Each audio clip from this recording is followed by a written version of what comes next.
How you doing? I'm Ben Snowden. Today you're going to learn how to do a bottom side ice pick.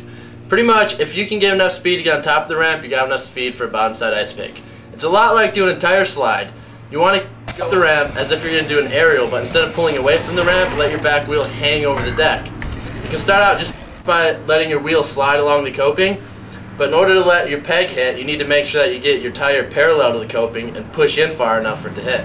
A lot of times when people are learning how to do bottom side ice pick, they try to do an air and then just push the back wheel over the deck. That's not really the technique you want to use. You just want to be able to ride up the ramp, push your back wheel into the deck. Just make sure that your wheel and your frame is parallel to the coping, because if you're turning too much and pushing your back wheel in too late, you're just going to be doing a tire slide or basically like doing a little disaster.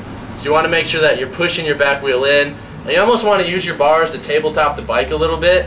That'll just make it a lot easier, and you'll get a little more contact with the pegs. Okay, depending on how many pegs you run, if you're only running 2, you're going to have to do an opposite carve to get into the bottom side ice pick. So you want to be sure that you're comfortable at least doing opposite air a little bit above coping, because you're going to have to get up there, feel comfortable before you can start to push the back wheel over the deck.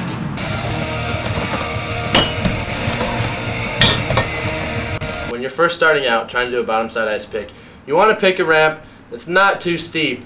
If it has vert on it, it's going to be a little bit harder to compress into the ramp and make your peg hit. So it'll probably be easiest on like a 6-foot mini, or you can even do it as small as like a 4-foot if you feel comfortable. Sometimes it helps to carve a little bit more. Sometimes it helps to go straight up and down. Just depends on your technique and what style you think is going to work for you.